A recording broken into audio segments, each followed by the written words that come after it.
buffalo chicken meatballs topped off with a buffalo sauce and green onions. So now I'm making my chicken mixture and the veggies that's gonna go inside the chicken mixture. I have 2 stalks of celery, half of a green bell pepper, and half of this onion. If you don't have a food processor, just mince it up really finely with your knife. That looks good. I'm gonna also grab my spices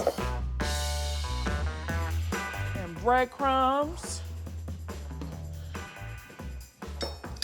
I got 2 pounds of ground chicken. I'm gonna add my veggies.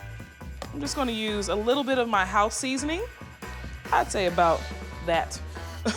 1 cup breadcrumbs. These are unseasoned. Let me just mix this up a little bit first. Okay. Just wanna lightly beat 2 eggs together. This is gonna help bind that chicken together along with the breadcrumbs. Okay, I'm just making sure it's nice and mixed. All right, so I got 2 sheet pans here that I have sprayed with non-stick cooking spray. It's gonna help the meatballs, of course, not stick to the pan, but also it's gonna give a little crunchy, little texture to it.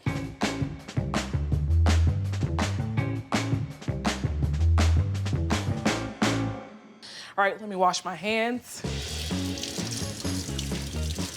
All right, so I have my oven preheated to 400 degrees. I'm gonna bake these chicken meatballs for about 20 to 25 minutes or until it's like golden brown. Now I'm gonna make my very simple buffalo sauce. Got a saucepan here. I wanna add a stick of unsalted butter. If you want it a little less spicy, use more butter. I'm gonna use some hot sauce. I'm using this entire bottle because I'm gonna drizzle this sauce on top, and I also wanna have a little extra sauce on the side. And I'd say about a 1/4 cup of Worcestershire sauce. Add this to your buffalo sauce, and I promise you, you'll never go back to just eating butter and buffalo sauce. Add the Worcestershire, and it's gonna take it up. Get that distinct color. I like to taste it, see if I need to add a little bit more of that Worcestershire sauce. Oh, that's good, it's tangy.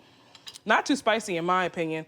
I think the adults are gonna love it and it's gonna taste so good once I toss the meatballs in it.